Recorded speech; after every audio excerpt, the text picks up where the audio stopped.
Jesus. Royals, Yankees, Angels, Twins, the Padres, Mariners, and best bets coming in Brewers, Giants, Rockies, and Tigers. That's what's coming your way here on WagerTalk, today's first pitch. Who's breaking it down with me? I'm Dan Alexander, and joining me, Bryan Power, Adam Trigger. Happy to have you guys in the saddle. Bry here doing his best, the Hamburglar impression with your stripes that you got going there. Yeah, I like it. If anyone could pull it off, hey, by the end of the show, you get a couple picks right. You might be Mayor McCheese instead of the Hamburglar. We'll find out, okay. BP. All the McDonald's references. BP, let's get right into it, though. I'll refrain from poking fun at you until later in the program. Royals, Yankees is the game that you have tabbed here.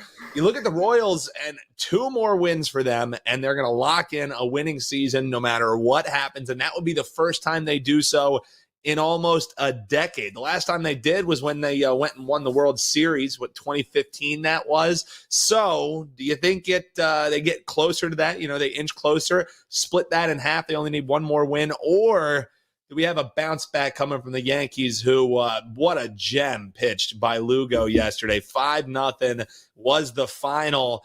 Bounce back for Yankees, or we got the Royals inching closer to that winning record? What do you say? Yeah, that Lugo start surprised me last night. I think the Yankees are going to bounce back here. Luis Gil on the mound. He's the key, making his second start since returning from the IL. My word, if you missed Gil last Friday at Wrigley Field, you missed one heck of an outing. He allowed just 1 hit over 6 shutout innings, 7 strikeouts. That was a pretty good Cubs lineup, too, he was up against. And I would argue, Dan, for this season, Gil has been the Yankees' most consistent starter. You're talking about a guy with a 3.24 ERA, 1.16 whip. And I think he's going to have success here against a Royals lineup that typically sees its production fall off on the road. It's something I've talked about all season.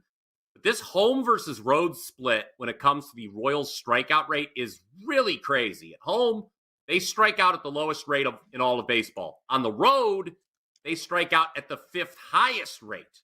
Plus, on the road, they draw the 2nd lowest rate of walks. So I think with Gil on the mound, the Yankees are going to bounce back. I know they didn't score any runs last night, which is problematic. They struck out a season high 14 times as well, didn't walk a single time. And Cole Reagans, I've said it before, he's the one Royals starter that I like. He's probably been their most effective starter. But Reagans has made it past the 5th Dan just once in his last 4 starts. That opens it up for a Royals bullpen that I just don't think is very good. I like the Yankees' first 5. I mentioned that this morning on the Power 5. We talked about Yankees full game on the morning wager. I just think it's a big bullpen edge for the Yankees, and that might be in the late innings where they put this game to bed. The Yankees is how I would play this one. Bounce back Yankees spot, says our man Bryan Power. WT.buzz/BP is where you can find him at. Trig, you want to talk one of these later games, Angels, Twins. Twins finally got off the snide. It was a big way that they did it yesterday. 10-5, the win, snapped that 4-game losing streak. But yesterday, Trig, I mean, the story sure might be the bounce back. It was the runs that came. You could have doubled the total yesterday, and you almost still would have went over. Now we're looking at a Zebby and Kokanovic matchup on the mound here tonight. I think we could expect some more runs with that quality starting pitching that we're going to be seeing tonight. What say you, Trig? Yeah, I mean, the real story, Dan, is the rally sausage, which is back in the dugout, and instantly the Twins are scoring. 10 runs yesterday, which was more than double what they had in their previous 4 games. During that sort of losing streak, they had 4 runs in 4 games. It was a 4-game losing streak going into yesterday. So that's obviously encouraging as we talk about runs here. I do like the over 8.5 in this game. Even at a little bit of juice, minus 125, I still think that would be the right play if you're going to get involved with Angels Twins. You're going to get Royce Lewis back in the lineup. He got a needed day off. He's probably in the worst slump of his career right now. He even kind of went on record talking about how he's hasn't really faced this type of adversity before. But you guys kind of get a day off and then come back from that. I think it's typically a good thing usually, and I think he's got a favorable matchup here, which I'll get to in a minute. We'll start with Zebby Matthews. He gets to start for the Twins. This is a guy I followed through the ranks this year. He started at single A. He's one of kind of many at this point. This is like the norm now in Major League Baseball. If you're a stud prospect and you pitch well at the lower levels, I mean, they're fast tracking you to the big leagues at this point. And especially on a team like the Twins, who's had pitchers drop like flies, right? Like they've got Festa in there as a rookie. Zebby Matthews is a rookie. Like they've had a couple of different rookie arms in their rotation this year. But the thing that I've kind of noticed with Matthews ever since he got to AAA, where he only made 4 starts before being called up, is his success at the lower levels of the minors was predicated on him just pounding the zone with strikes. Walked virtually no one. And at single A and double A, you're going to get a lot of outs doing that. You're going to get swing and miss on your out pitches because guys are just not as experienced hitters. He got to AAA, he got rocked by Omaha, and then kind of had a good start, came up, but he's really kind of struggled since. And to me, it's because he's too much out over the plate. He hasn't really figured out how to, have command within the zone. And in the bigs, you can't do that. So that's going to create 2 things here, guys. One, even if he pitches well, he's probably, I feel like he doesn't go past 5 innings. He really hasn't got past 5 in a major league game yet. But 2, he's probably going to give up something. And when you look at this game, the way it's priced, the Twins a $2 favorite, the Twins breaking out offensively last night, if the Angels contribute here, I think there's a good chance that it's going to go over.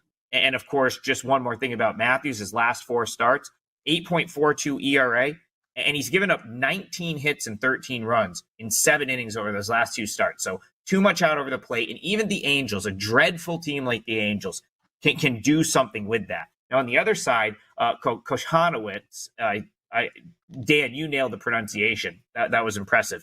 I don't have that down yet. But this dude gives up a ton of contact. He's another guy. He jumped right from double A to the bigs, 7 starts. Like his numbers aren't terrible overall, but he's giving up a .315 opponent batting average against. He really doesn't strike anyone out.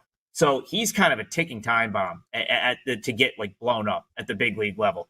And who better to do it than the Twins, who just broke out from a like major collective slump, right? Yesterday was kind of like the breakout of a very long slump for what is a pretty good Twins offense. And now you get Royce Lewis back in the lineup. Maybe, this seems like a good matchup for him against the lefty. So I think you're going to get runs from the Twins here. I think the Angels do contribute. The other area the Twins really struggle is middle relief. They don't have a ton of middle relief. So those middle innings, like if Zebby, even if he gives you 4 or 5 good innings, you're still going to have to figure out the 6th, the 7th, and even, before you get the ball to Duran at the end.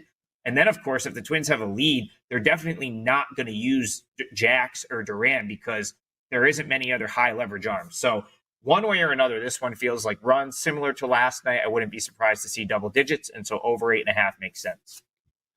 WT.buzz/AT is where you can find Trig. You can also find him across socials at Adam Trigger WT.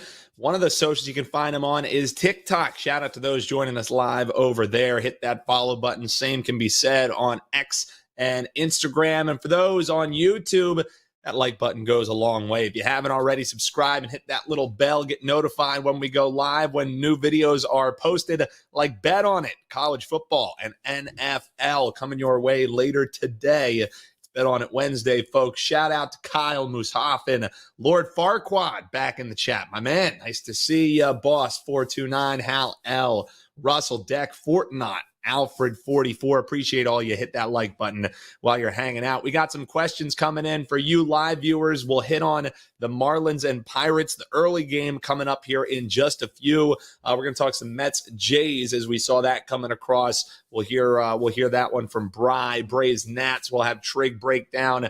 But right now, let's throw it to Brian Power and talk this Padres and Mariners game. It's a quick little 2-game interleague set that you're looking at here. Big history made last night with Manny Machado, now the home run leader for the San Diego Padres, passing Nate Colbert in that one with his, 164th long ball yesterday. So, maybe a little bit of a letdown spot after a fun game yesterday for them. Bryan Woo going to be on the mound for the Mariners. Anything stand out to you in the 9:40 start here, Bryan?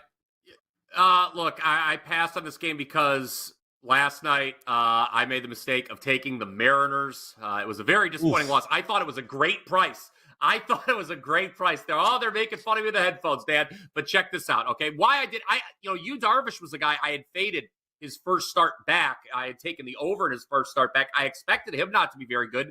Sure enough, things get off to a good start. The Mariners put 2 quick runs on the board. I'm like, all right, here we go. What did I say in my write-up, Dan? George Kirby doesn't give up home runs at home. What did George Kirby do last night? He gave up 2 home runs. And that's why Seattle lost the game. The Mariners' offense remains problematic, obviously. I think Trigg feels this way as well. San Diego is a team very live to win the National League pennant.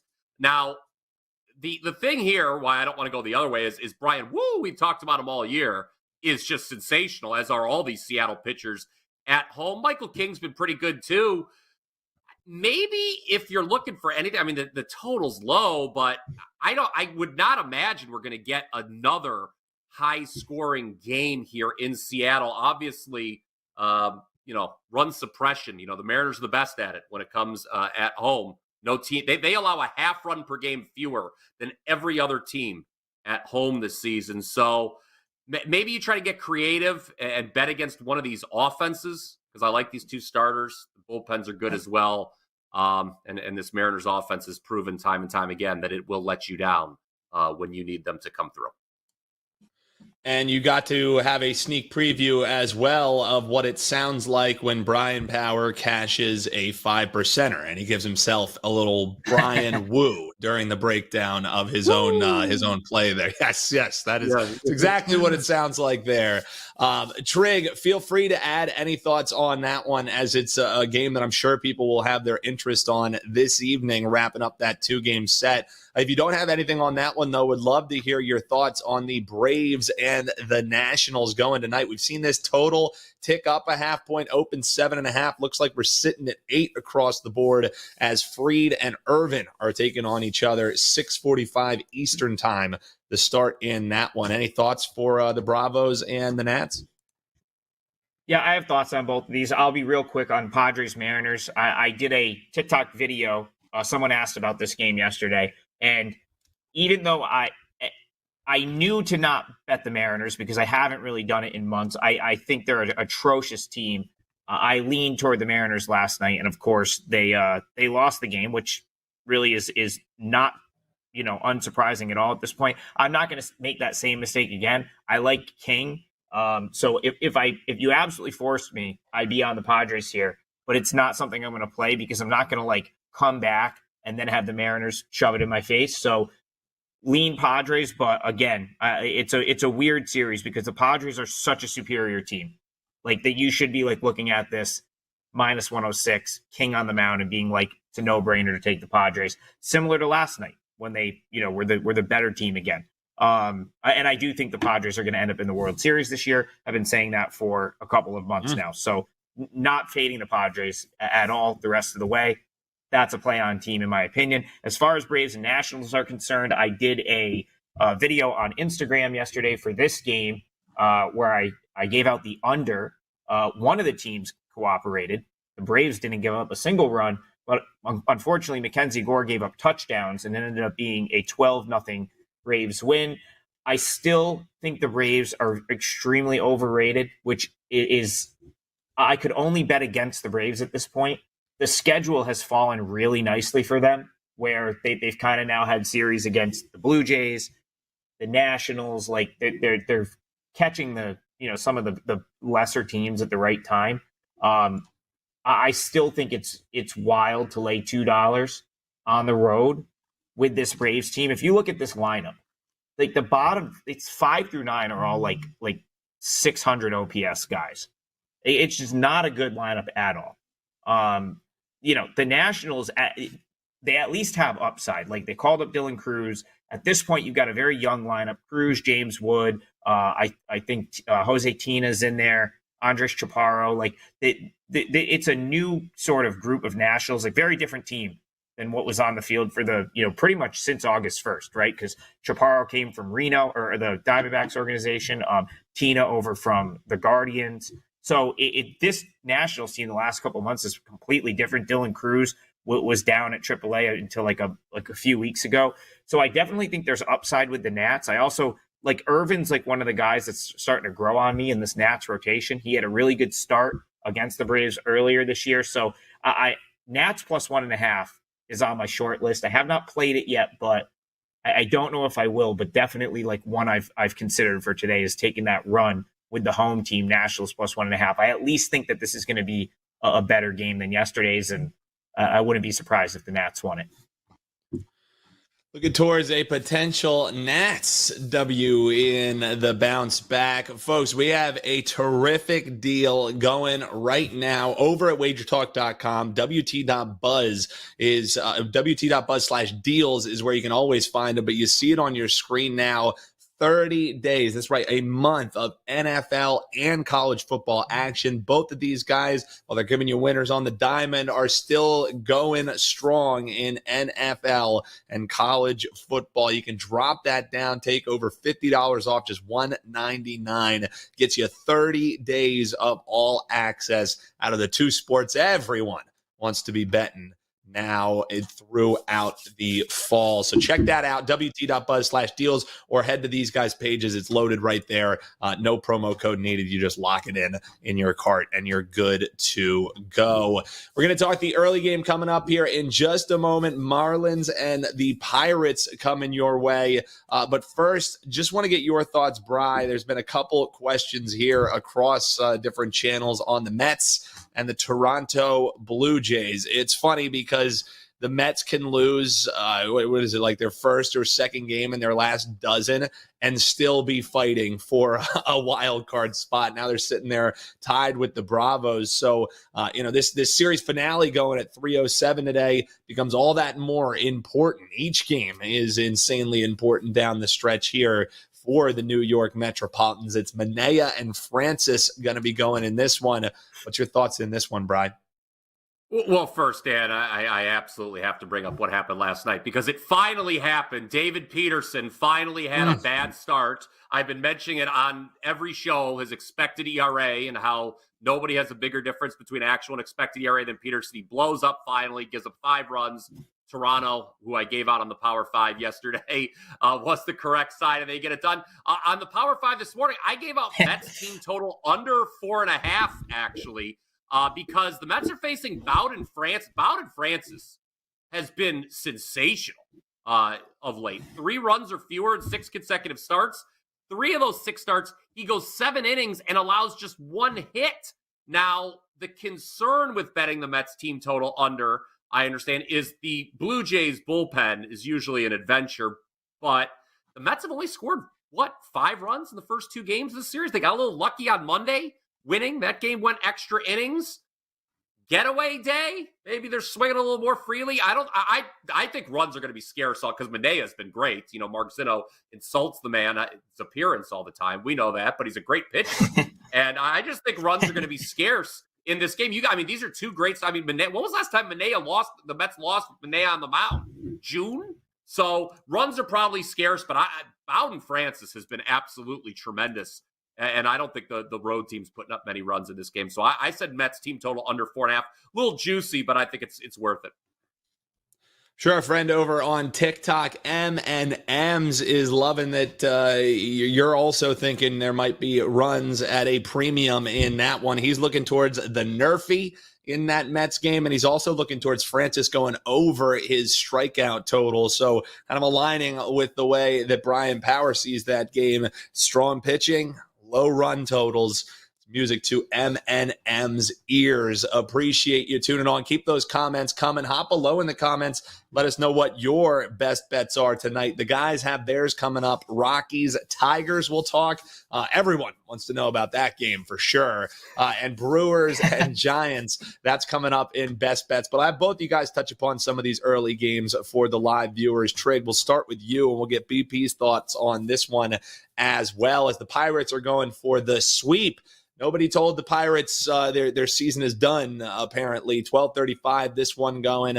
Marlins taking on the Pirates in a marquee matchup. Both of these teams jockeying for position. I kid, of course. A lot of unknowns, though, at least on the side of the Marlins as far as the pitching is concerned in this one. Falter going to be going for the Pirates. What say you in this early game, Trig, starting off the action in just about an hour from now? Yeah, I mean, if the price was a little lower, I would have definitely gave Marlins plus 1.5 some consideration here. So they're going to start Jonathan Bermudez. He's been okay. He was a guy that it was kind of on my radar a little bit during his time in AAA. I thought he was definitely above average for a AAA arm. They kind of came up, they brought him up and used him out of the bullpen. I believe this will be his first career start, so not major league debut, but his first career start in the big leagues today. The Pirates have probably seen very little of him. Some of them might have ran into him at the lower levels, but haven't seen him yet in the big leagues. And again, his stuff is good enough where this isn't a Pirates lineup that I think is unbeatable by any means. So just the unfamiliarity there, and the fact that I think Bermudez probably is a little undervalued based on what the number is now. Tilts me toward the Marlins. The other thing is Bailey Falter's a guy that I'm willing to play against. The Marlins lit him up in the first. I think you have to go back to literally the season opener, or the first weekend of the season. He went, he faced them, got lit up. This is a guy that spent most of his career in the NL East, so they've seen him a bunch. 5.73 ERA in 7 career appearances for Falter against the Marlins. So, I mean, I think you're crazy to lay minus 155 at this point with the Pirates. These two teams are closer, in my opinion, than maybe the standing suggests. So I'd go Marlins plus 1.5 here. If it came down about 20 cents, you'd probably see me add it. But at minus 140, it'll remain a lean. Alfred looking to maybe dip his toe with a little Nerfy to start the day, get the blood flowing. I like the thought there, Alfred, kicking it off. So for you, BP, anything in the Marlins and Pirates? If not, touch upon that other early game with a team that you know well, the Guardians going against the White Sox. It's a team with all kinds of things to play for versus the team who is on the race to dropping 120 games rather quickly. And they're going with Drew Martin on the mound. Find him on the Daily Diamond. No, I'm of course getting there. But either thoughts for you His for these brother. early games, then we'll get the folks some best bets. Yeah, it's his long lost cousin going up on the mound today. Yeah, look, I'll take it. For what it's worth, I think Drew Martin might be a better look than the starting pitching that you typically get from the White Sox. I think they've lost all of his starts, right? I'm going to take it a step further than Trig with the Marlins. I'm playing the Marlins on the money line here. If this is a 3% play for there me, he is. Let's go. I completely agree with what you can't play the Pirates at this price, and I'm glad that Trig drummed up some support for the Miami side because I had trouble doing that, but I got lots of reasons to fade the Pirates here. Okay. Number one, they've won 3 straight. Now, that seems like an odd reason to want to fade a team. They've only had 1 4-game win streak since they started the year 5-0. So I think it's a good time to step in and fade. And Trig talked about Falter. We have a fraud alert here, Bernie Madoff alert, Dan, because Falter is 3-0 over his last 7 starts. That is so misleading. He has gone over 5 innings just twice in that time, 5.52 ERA. He actually has a 6.85 ERA his last 5 starts. And since he doesn't go long, that's going to bring the Pirates awful bullpen. It's been a bottom 5 bullpen all year. The Marlins cannot possibly go 0-7 against the Pirates this year, can they? So give me the nice plus price on Miami. As far as that Cleveland White Sox game, yes, the White Sox are on the precipice of history. They are going to lose the most games in a single season in the modern era. There's no way they're going 10-6. the rest of the season to avoid the expansion Mets record. I like the over in that game, believe it or not. The Guardians have put up 5 runs each of the first 2 games. I don't think we should worry about them scoring. It's Martin and that terrible White Sox bullpen. Obviously, the White Sox bullpen is where plus 1.5 and unders go to die. But Matthew Boyd for the Guardians, I don't know. His career numbers against the White Sox are bad, and that elite Guardians bullpen saw heavy usage yesterday, so we may not see some of their top guys. I think the White Sox will be able to put a few runs on the board. That's all we need from them. So over there. And by the way, the Pirates went with a bullpen game yesterday, so their bullpen's even more cooked than normal. So that's another reason to fade them. So bad bullpens, my theme of that segment, Dan. Double game breakdown of the bad bullpen special. I love it. That's Bryan Power, WT.buzz. The line's BP. moving as you talk, BP. I'm watching the screen. The Marlins are taking money as BP talks, so it must be like some chat steam right the market there. Saying, the market's saying, I like what Greg Brady is saying. I can't unsee it. Eric D in the chat earlier said he looks like Greg Brady, and I haven't been able to unsee it. So Bryan Power's walking through. Bryan Power, he puts his pants on one leg at a time, just like everyone else. The difference is he walks through a beaded door like Greg Brady when he's done putting on those pants one leg at a time. That's the ultimate difference. Oh, wow. Well, that's why we always film from the neck up here. Yes, exactly. Hit that like button if you haven't already. Subscribe. So you get great content like this. Probably not the best time for me to put that plug in there. With if you want to see pantsless guys breaking down games, check it out. WagerTalk.com, right? All right, boys, let's get into best bets here for the folks. Trig, we'll start off with you. Remind people what you have locked and loaded over at your page. That terrific special getting both football leagues going on. CFL too, but who cares about CFL, NFL, and college football? Normally $249, just $199 you can grab. So tell folks about what they'll get with you on that deal, and let us know how to bet the marquee match of the day, the Rockies and the Tigers. Trig would be the one coming on here with the best bet in this game. But hey, if it cashes, who cares about the quality? What are we doing in that game, Trig? Yeah, so there's the football special, 30 days. I've already got college and NFL up. For the Wheatwell College, I'll be putting NFL up today. So that's that's for any handicapper, but definitely take a look at that. I do have a 4% play in Major League Baseball today, one on Monday with the Red Sox. Didn't play anything yesterday, but I have one I love today. That's on my page right now, 4% best bet in Major League Baseball. Another one I've really considered. I've given you a couple on the show that have been close with. This is another one, and it'll depend on maybe where the price ends up. But the Rockies are probably going to hang around tonight. I'm looking at Rockies plus 1.5 against the Tigers. So, man, the Tigers. I'm going to eat my words a little bit here. I thought that I was going to be totally right about season win total under, the fact that they were completely out of it, and suddenly here come the Tigers. They are. They have the best record in Major League Baseball since August 11th. Their run differential in that time is the best in the league, plus 55. They're playing incredible ball right now to get back in the mix. They're just 3 games back of a wild card spot now. I believe 3 games back of the Twins. But at the same time, I still think this is the Tigers. I think they're just playing their best ball now. And I still think that this is a team that probably doesn't belong in the minus 190, minus 200 range very often. So, especially with Casey Mize on the mound. There are guys like Skubal, and there are times that the Tigers warrant being a $2 favorite, but Casey Mize pitching is not one of them. He is, so 2 things. 1, his last 15 starts at home, he's 0-7 with a 4.50 ERA. Hasn't won at Comerica Park in forever.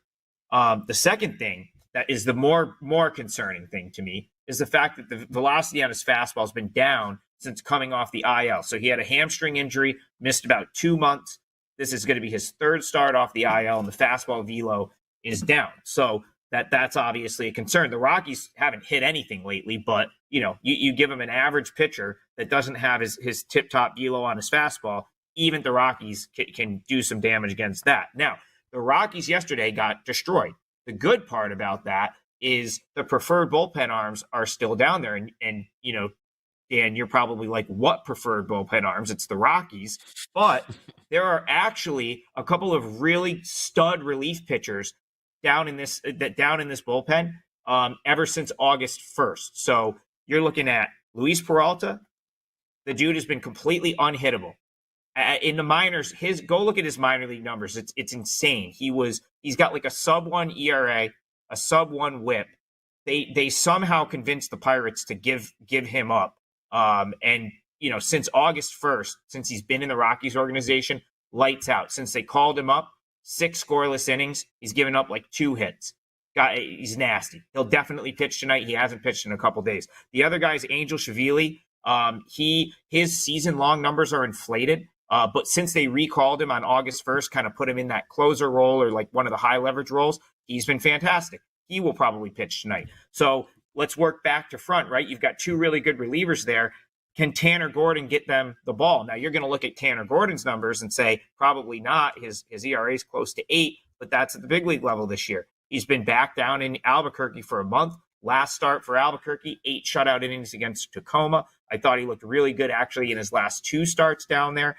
So, you talk about, can he keep us in the game? I think he probably can. So you add all of that up, and I think the Rockies are definitely worth a look at +1.5. You get the extra run with the road team. And I wouldn't be surprised if they bounce back and won this game, but, they're still a bad team. So give me the 1.5.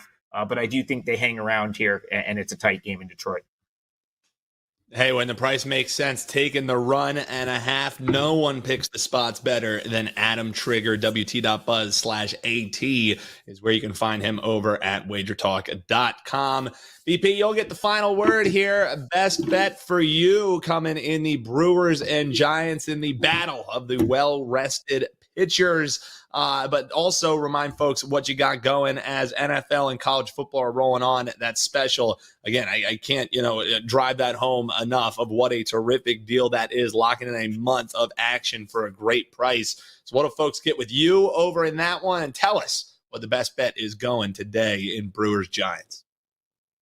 Yeah, winning week 1 in the NFL, Dan. Also in college, didn't get much better than last Saturday. My 3 sides were ULM, that's Louisiana Monroe, San Jose State, and Northern Illinois. What did all 3 of those teams have in common? They were underdogs that won outright. So we're looking to do it again on Saturday. I also have a 4% total in MLB for tonight.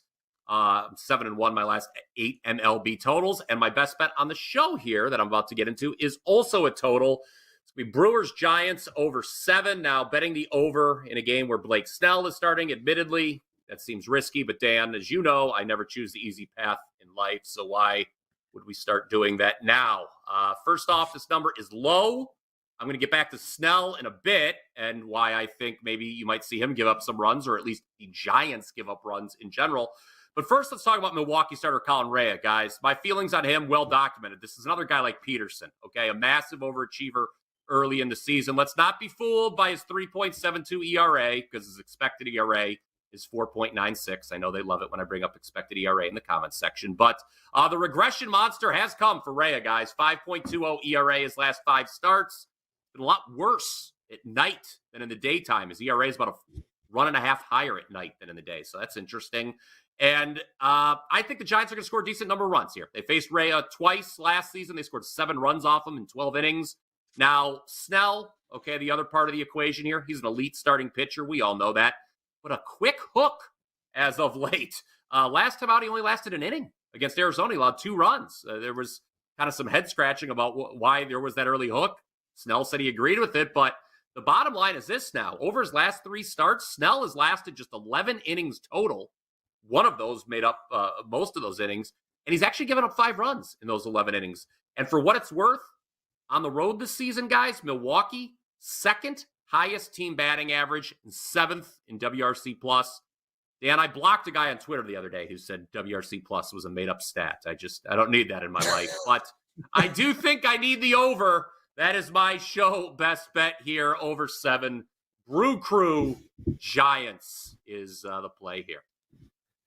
Call him the Hamburglar, it's fine. Say he looks like Greg Brady, it's fine. But besmirch the altar of WRC Plus. You're done. You're cut off. You're cooked. I mean, best bet for our man Bryan Power. Brewers Giants going over the total. Trig looking towards the Rockies, getting the 1.5 against the Tigers. Folks, appreciate you tuning in, making us a part of your morning here. We're going to be rocking with you on First Pitch all the way through the end of the regular season. So make sure you're tuning in 11 a.m. Eastern, 8 a.m. here on the West Coast. Keep those comments coming. Let us know below what your best bet is. And while you're hanging out down there, like, subscribe, and the little bell will let you know whenever we're posting new videos here. And, of course, when we're going live. Less than 30 minutes from now, you're going to be having WagerTalk today coming your way. Ralph Michaels with a chart. We got some UFC plays coming from one of the best, Kyle Anthony.